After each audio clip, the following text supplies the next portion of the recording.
Iyo nkuru yuko nyir'ubutungane Papa Francisco yantoreye kuba umwepiskopi wa diocese ya Byumba yasohotse ejo ku itariki ya 28 z'ukwezi kwa Gashyantare mu mwaka wa 2022. Navuga ko iyo nkuru nanjye yantunguye, bayitangaje kuri 28, genda bimenye mbere yaho gatoya banteguza, ariko hari umunsi umwe gusa mbere yuko babivuga ku mugaragaro. Akaba ari inkuru nakiriye neza, ku ruhande rumwe nyakirana ibyishimo, ariko urundi ruhande nyakirana n'igishyika ndetse n'akantu kajya kumera nk'ubwoba katabura, cyane cyane bitewe ko ari ubutumwa bukomeye buremereye bushya umuntu aba ahamagariwe, akaba umuntu yabwakira yibaza uburyo azabutunganya, niba azabushobora, ariko umuntu akizera Imana yadutoye kandi duhamagarika twohereza hirya no hino. Nayakiriye neza rero mu byishimo, ariko urundi ruhande nyakira n'igishyika kubera cyane cyane uburemere bw'ubwo butumwa.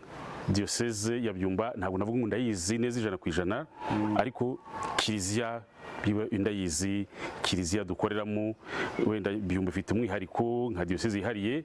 Ntabwo navuga ko nyizi neza, ariko abasaserdoti benshi ndabazi, bamwe twariganye, abandi narabareze mu seminari nkuru ya Nyakibanda kuva mu mwaka wa 2007. Nari umwarimu ujya kwigisha mu Nyakibanda ariko mu Kabgayi, ku buryo hari benshi namenye banyuze imbere, akaba nabo twabanye mu myaka 4 maze mu Nyakibanda. Ku ruhande rumwe abasaserdoti ndabazi, ariko n'abakirisitu ndabazi, n'umwepiskopi ngiye gusimbura turaziranye, ku buryo ntabwo navuga ko diocese ntayizi. Ndayizi, ariko buri gihe umuntu arushaho kugenda amenya neza aho atumwe, kimwe uko umuntu arushaho kugenda amenya neza kurushaho abatumweho. Numva nta cyantungura, kuko ubutumwa n'ubundi ngiye gusoza muri diocese ya Byumba ni ubutumwa, ni ikenurabushyo n'ubundi umuntu yasanzwe akora ahandi. Nakoze muri diocese ya Kabgayi atari nk'umwepiskopi birumvikana, ariko ubutumwa mu maparuwasi, ubuzima bw'abakirisitu, ubuzima bw'abasaserdoti n'ibindi, byose ntabwo ari ibintu bishyashya, ntabwo atari ibintu bishyashya, ariko buri diocese y'umwihariko wayo.